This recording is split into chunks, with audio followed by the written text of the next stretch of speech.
오늘 본문 말씀을 같이 한번 찾아서 읽겠습니다. 요한복음입니다. 요한복음 11장 25절부터 27절.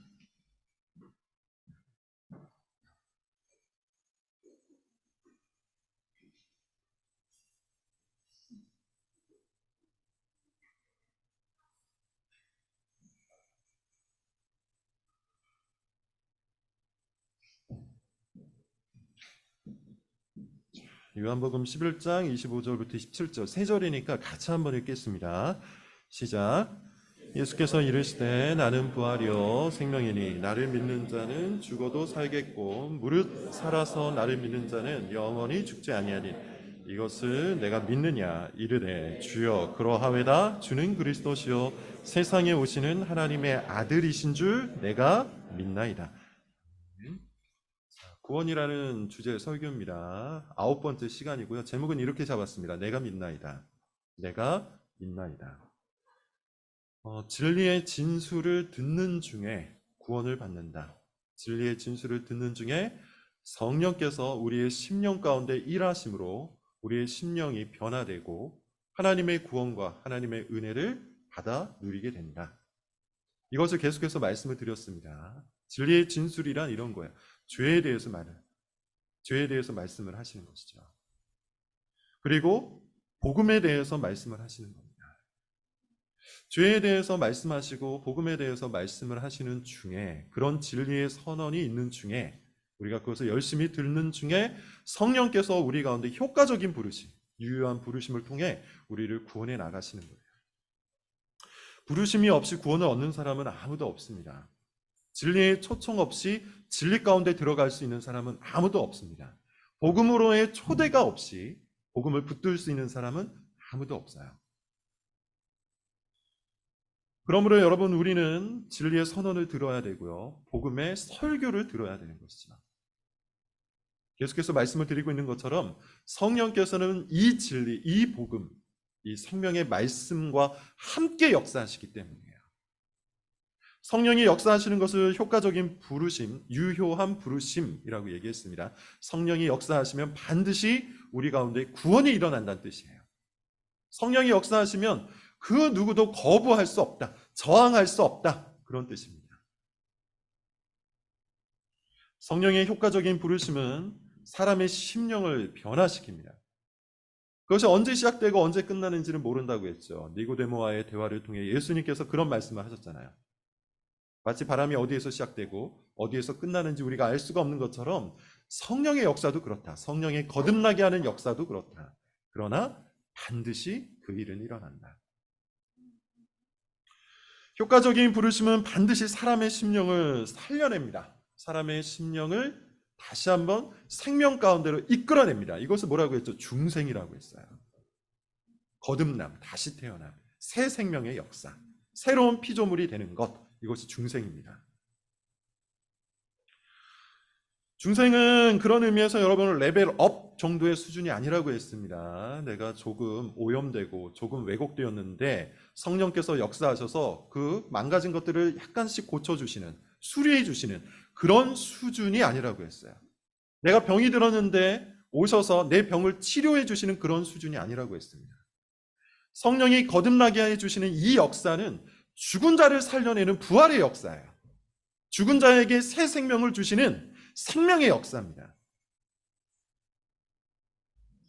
진리의 진술을 듣는 중에 죽은 우리의 영혼이 생명으로 옮겨지는 사건, 이게 중생 사건이에요. 그런데 이것은 앞서 말씀을 드린 것처럼 무의식 중에 일어난다고 그랬죠. 우리가 인식하지 못하는 중에 우리의 심령 속에서 어느 날 갑자기 발생하는 겁니다. 그리고 그렇게 성령께서 진리의 진술을 듣는 사람들 중에 새 생명의 역사를 시작하시면, 중생의 역사, 거듭남의 역사를 시작하시면 우리에게 첫 번째 반응이 나타나요. 그것은 우리가 의식할 수 있습니다. 뭐라고 했죠? 회심이에요. 우리가 의식할 수 있는 첫 번째 반응, 구원에 합당한 우리의 첫 번째 반응, 회심. 회심은 두 가지라고 했는데 회개와 믿음입니다. 회개하고 믿는 것, 이것을 회심이라고 해요. 죽은 자에게는 여러분 사실 아무리 회개하라고 외쳐도 회개할 수가 없죠. 죽은 사람은 말 그대로 죽어 있기 때문에 들을 수도 없고 볼 수도 없고 깨달을 수도 없고 움직일 수도 없고 고백할 수도 없어요. 믿으라고 아무리 외친다고 해서 그가 믿을 수가 없습니다. 죽은 자는 말 그대로 모든 생명이 끝나 있기 때문에 그 어떤 활동도 할 수 없어요. 그러므로 회개하고 믿으라는 이 요청에 반응할 수 있는 자는 살아난 자뿐입니다. 중생한 자뿐이에요. 거듭난 자뿐이에요. 이것을 반대로 얘기하면 이런 뜻이겠죠. 정말로 구원받은 사람은, 정말로 중생의 씨앗이 그 심령 가운데 심겨진 그 사람은 반드시 회개의 과정이 있다. 반드시 믿음의 과정이 있다.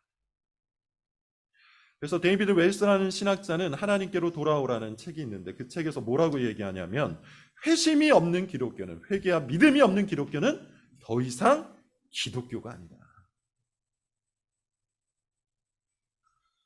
당연하지 않겠습니까, 여러분?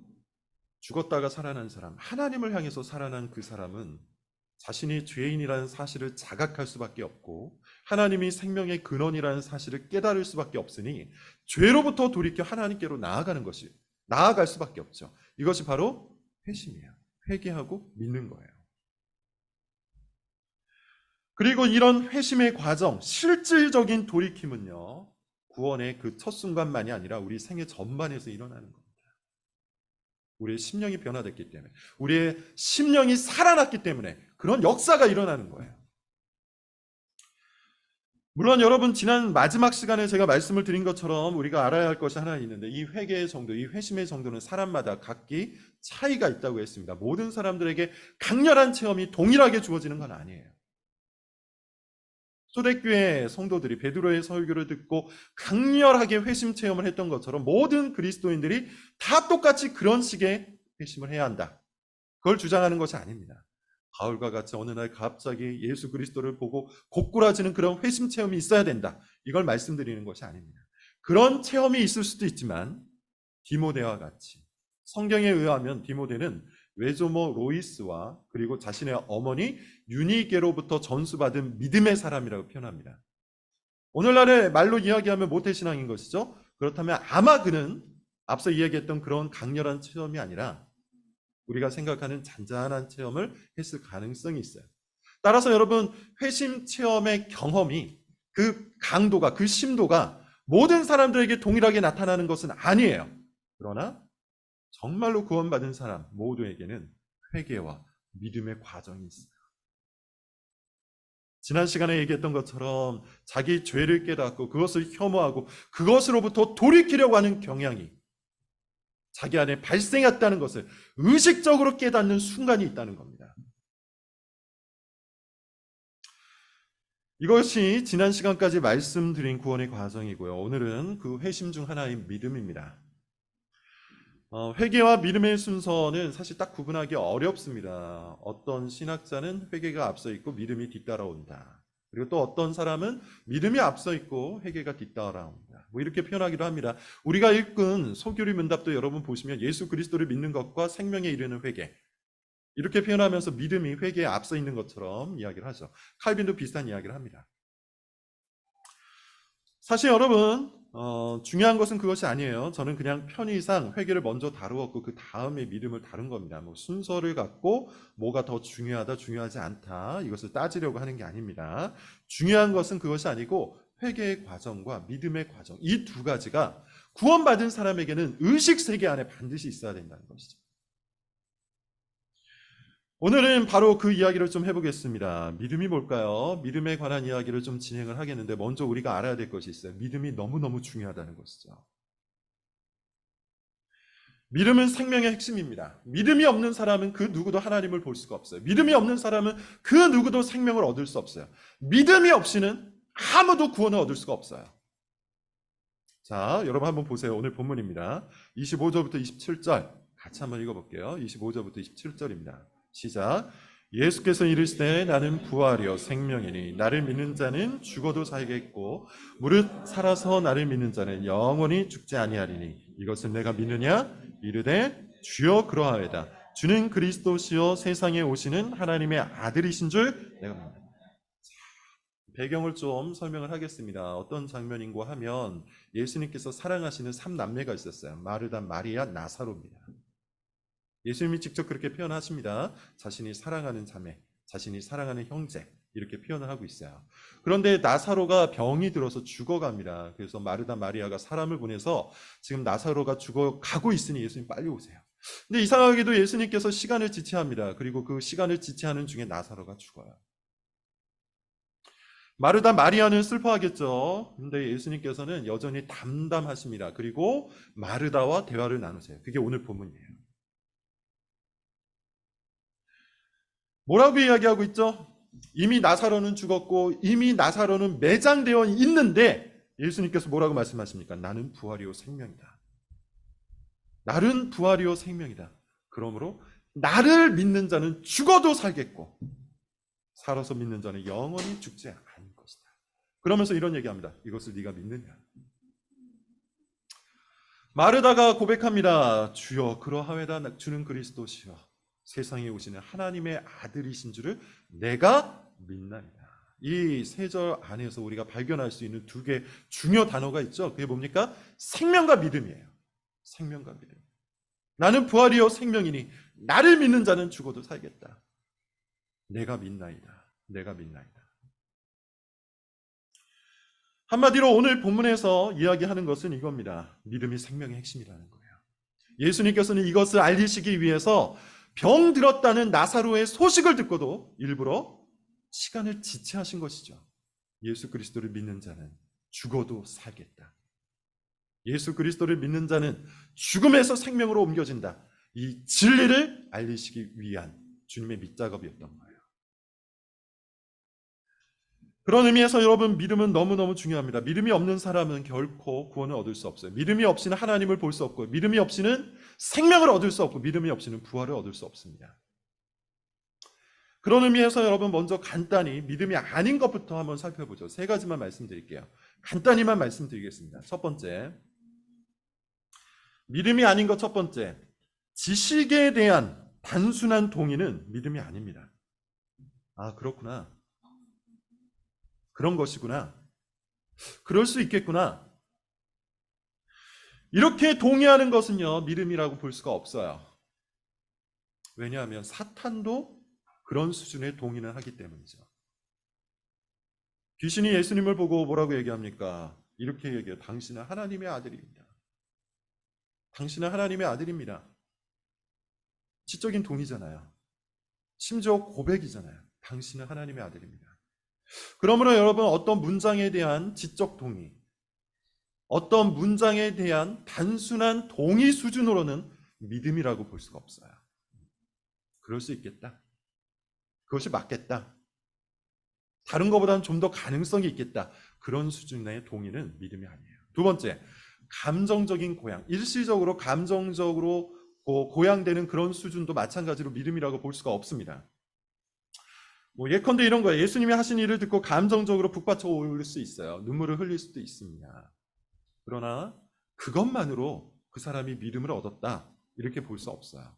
예전에 굉장히 옛날 영화인데 혹시 여러분 보신 분도 있을지 모르겠습니다. 패션 오브 크라이스트라는 영화인데 멜 깁슨이라는 배우가 감독까지 하면서 만든 영화예요. 한때 신드롬이었습니다. 교회에서는 당연히 신드롬이었고요. 교회는 이 영화를 통해서 또 전도를 할 목적으로 많은 불신자들을 초청해서 같이 영화관에 가거나 아니면 교회에서 상영을 하여서 같이 그 영화를 좀 봤어요. 제 청년 시절에 저도 같이 그렇게 했습니다. 그래서 제가 다니던 청년부도 마찬가지로 비슷한 작업을 했던 기억이 있습니다. 친구 초청 잔치처럼 믿지 않는 친구들을 초청하여서 영화관 하나를 대관을 했던 것 같아요. 그래서 그 영화관에 들어가서 다 같이 보고 했는데 영화 자체가 굉장히 감동적이에요. 예수님께서 고난을 받으시고 그 고난을 받으시는 중에 또 말씀하시고 십자가에서 죽으시고 그 십자가의 죽음을 우리의 것이라고 말씀해 주시는 그 장면이 영화에 다 녹아져 있습니다. 놀랍게도 불신자 중에 꽤 많은 사람들이 그것을 보고 울었어요. 그 다음 주에 교회에 나오지 않았습니다. 감정적으로 이와 같은 사건들을 놓고 고양될 수 있어요.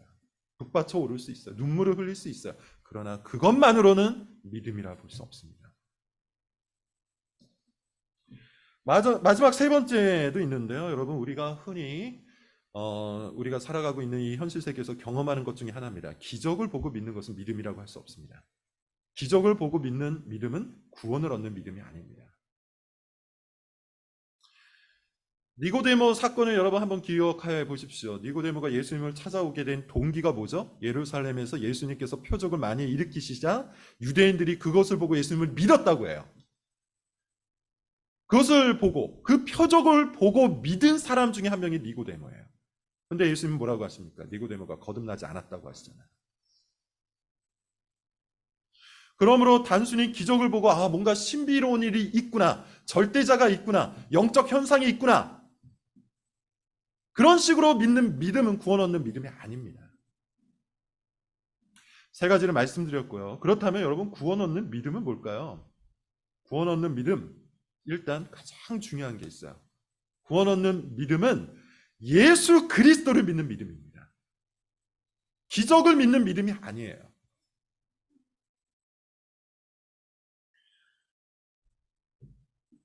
믿음이라는 것을 여러분 크게 보면 삼위일체 하나님에 관한 것으로 볼 수 있겠죠. 성부 하나님을 믿고 성령 하나님을 믿고 성자 하나님을 믿는 겁니다. 그래서 우리가 하나님을 믿는다라고 이야기할 때는 이 삼위일체 하나님을 믿는다 이렇게 이야기를 하는 거예요. 그러나 구원 얻는 믿음은 아주 명확해요. 성자이신 예수 그리스도를 믿는 믿음이에요. 쉽게 얘기해서 예수 그리스도를 모르고 예수 그리스도를 믿는 믿음이 없다면 그 사람이 아무리 믿음이 있다고 주장을 해도 구원 얻는 믿음을 가진 게 아닙니다. 그리스도에 대한 진리 선언 그리고 그에 대한 지식이 선행되지 않은 믿음은 구원 얻는 믿음이라고 할 수 없어요. 예컨대 어떤 사람이 교회를 다니고 싶어서 교회에 왔습니다. 교회에 와가지고 설교를 듣고 성경 공부에 참여하는데 그 교회가 주구장창 정치적인 메시지만 던져요. 그런데 그 정치적인 메시지가 그 사람의 성향, 기질과 맞아 떨어집니다. 그러면서 교회를 다니기 시작하고 그러면서 하나님을 믿는다. 이렇게 이야기를 한다면 그 사람이 정말로 구원 얻는 믿음을 가진 사람일까요? 또 어떤 사람이 교회에 왔는데 이번에는 그 교회는 하나님을 믿으면 복을 얻는다라는 말을 계속해요. 근데 그 말이 너무 마음에 들었어요. 그래서 교회를 다니기 시작했고 하나님을 믿는다고 생각을 해요. 그 믿음이 구원 얻는 믿음일까요? 그가 하나님에 대해서 조금 알고 교회 생활에 잘 적응했다 할지라도 그리스도에 대한 지식, 그리스도께서 어떠한 분이시고 어떠한 사역을 하셨으며 십자가에서 왜 죽으셨고 그분의 십자가가 우리에게 어떤 일을 일으켰는지 이 그리스도에 대한 지식이 없다면, 그리스도에 대한 믿음이 없다면 그 믿음은 구원 얻는 믿음이 아니에요.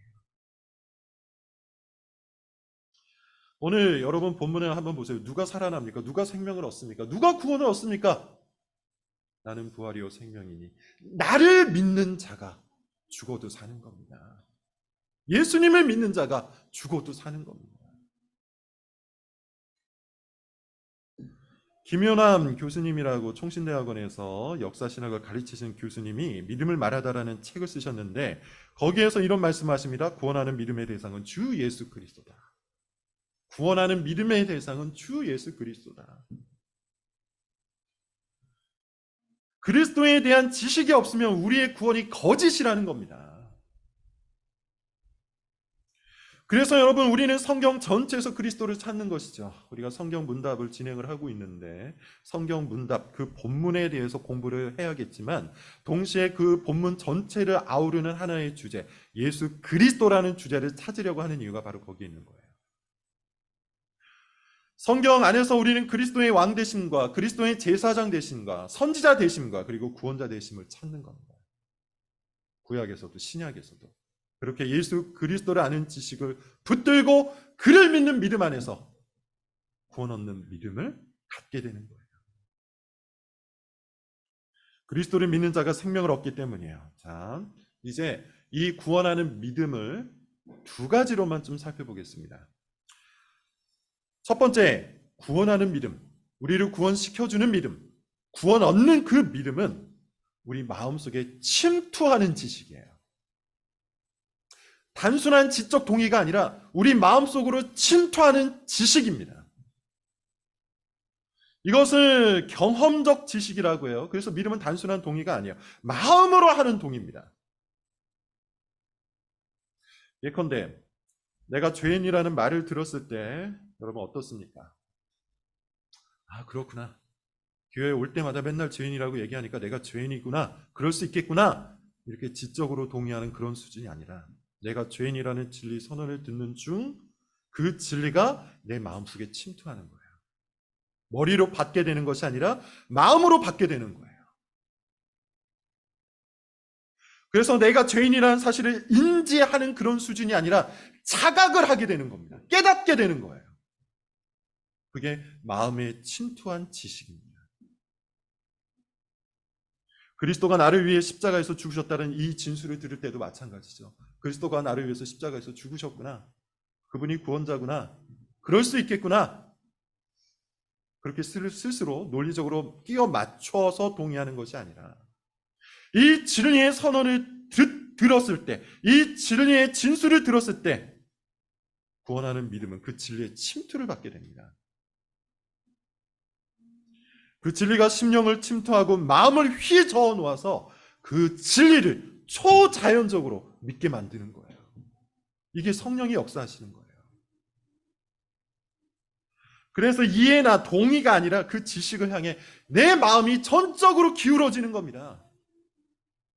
그냥 내 머리로 이해하거나 동의하는 것이 아니라 내 마음이 전적으로 그 진리를 향해 기울어지는 것, 이것이 그리스도를 믿는 믿음의 첫 번째 특징이에요. 여러분, 이것은 마치 이렇습니다. 귀가 들리지 않는 사람이 악보를 공부한다고 한번 생각을 해보세요. 도레미 파솔 라시도 각 음을 공부를 하고 또 화음을 공부하고 악보를 공부해요. 귀가 들리지 않아도 눈으로 보면서 어느 정도 음악을 공부할 수 있겠죠. 그러나 여러분, 귀가 들리는 사람은 어떻습니까? 그 음을 직접 듣고 아는 것이죠. 그게 경험적 지식이에요. 눈이 보이지 않는 사람이 색에 대해서 공부한다고 여러분 한번 생각을 해봅시다. 아마 눈이 보이지 않는 사람에게 빨간색에 대해서 설명할 수 있을 거예요. 노란색에 대해서도 설명할 수 있을 거예요. 그래서 눈이 보이지 않는 사람은 빨간색은 이럴 수 있겠고 노란색은 이럴 수 있겠구나 라고 이해할 수 있습니다. 그러나 눈이 보이는 사람은 어떠하죠? 그 색깔을 보고서 아는 겁니다. 아, 빨간색이구나. 아, 노란색이구나. 이런 게 여러분 경험적 지식이고 마음으로 받는 지식입니다. 그러므로 구원하는 믿음을 경험하는 사람들은 그리스도에 대한 그 지식을 아는 거예요. 그냥 아는 게 아니라 마음으로 아는 것이고 경험으로 아는 겁니다. 그래서 그 마음이 항상 그리스도에게로 기울어지는 거예요.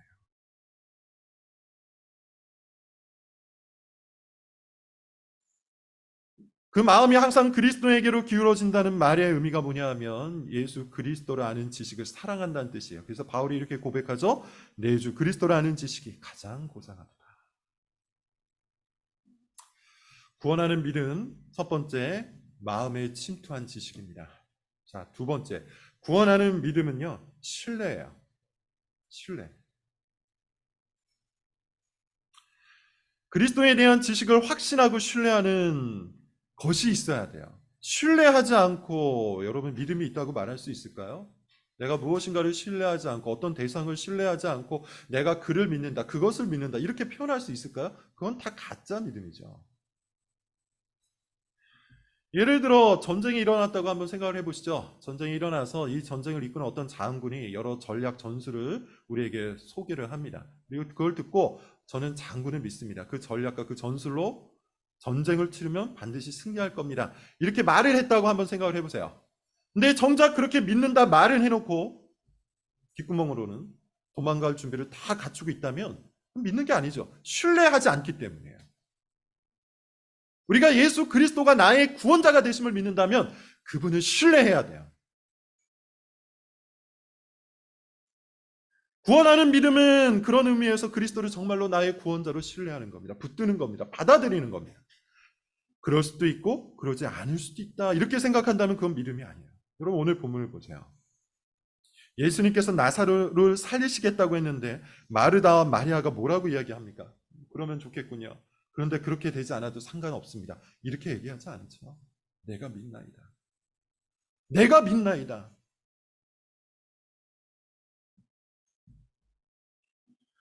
우리는 신뢰에 가득한 마음으로 그리스도 전부를 받아들여야 돼요. 그것이 믿음입니다. 그리스도가 눈먼 자를 눈뜨게 하심을 우리는 받아들여야 돼요. 앉은 자를 일으키심을 우리는 믿어야 돼요. 무죄한 자를 가르치신다는 것, 그가 우리의 풍요와 생명이 되신다는 사실을 신뢰 가득한 손으로 붙들어야 돼요. 그가 십자가에서 우리의 죄책과 형벌을 영원히 제거해 주셨다는 사실을 신뢰의 손으로 붙들어야 합니다. 그가 우리를 죄와 비참하면서 건져내신다는 것을, 그의 구원의 능력을, 그의 사랑의 능력을 우리는 그렇게 받아들여야 돼요. 이렇게 신뢰에 가득한 믿음으로 그리스도의 전부를 받아들이는 것이 바로 그리스도를 믿는 믿음, 구원하는 믿음이에요.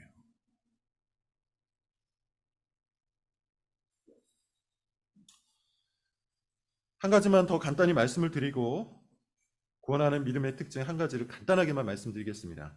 이거는 다음 시간쯤에 말씀을 드릴 건데 미리 한번 설명을 좀 해보죠. 세 번째 특징은 이겁니다. 살아있는 믿음이죠. 움직이게 하는 믿음이에요. 구원하는 믿음은 살아있어요. 그래서 반응을 일으킵니다.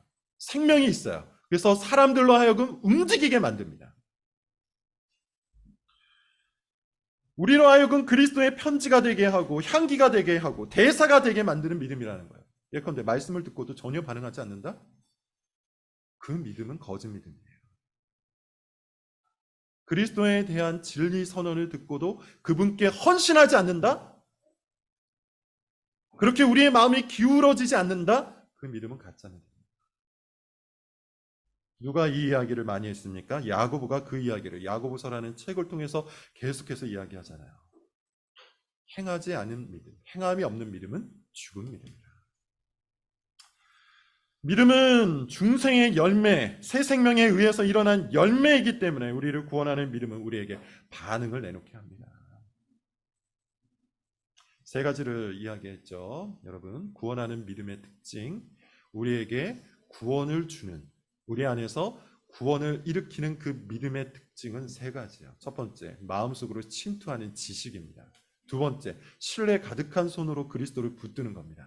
세 번째, 그 말씀에 반응하는 겁니다. 제임스 라일이라는 분께서 믿음에 관해서 이런 비유를 했습니다. 믿음은 영혼의 손이다. 물에 빠진 사람이 그리스도를 붙잡기 위해서 내민 영혼의 손이다. 믿음은 영혼의 눈이다. 어둠에 갇힌 자가 빛이신 그리스도를 바라보는 영혼의 눈이다. 믿음은 영혼의 입이다. 죽어가는 사람이 생명의 떡을 먹을 때 사용하는 영혼의 입이다. 영혼의 발이다. 죽이려고 추격하는 사람에게서 도망쳐서 반석과 피난처로 향하게 만드는 영혼의 발이다. 이것이 믿음입니다. 여러분, 구원의 질서, 구원의 서정에서 회심은 중생의 열매라고 했죠. 중생, 새 생명의 역사는 우리의 무의식 속에서 일어나지만 회심은 의식 속에서 일어나요. 우리의 의식체계 속에서 우리는 자신의 죄를 인지하고 깨닫고 혐오하고 멀리합니다. 동시에 우리의 의식체계 속에서 우리 주 예수 그리스도에 관한 지식이 우리 마음속에 침투하여 우리의 마음이 그분에게로 기울어지고 신뢰 가득한 손으로 그분을 붙들게 되며 그 믿음으로 말미암아 그 믿음 때문에 하나님의 말씀에 순종하게 됩니다. 그것이 우리의 의식체계 속에서 일어날 때 우리는 구원하는 회심을 경험하였다. 이렇게 이야기하는 것이죠. 여러분은 어떻습니까? 여러분의 믿음은 어떻습니까? 이와 같습니까? 만약 이와 같다면 우리가 얻은 혜택은 어마어마할 것. 우리의 믿음이 만약 이와 같은 특징들을 다 갖추고 있다면 그리스도로부터 우리에게 주어지는 유익은 참으로 놀라울 거야. 그 이야기는 다음 주부터 하도록 하겠습니다. 기도하겠습니다.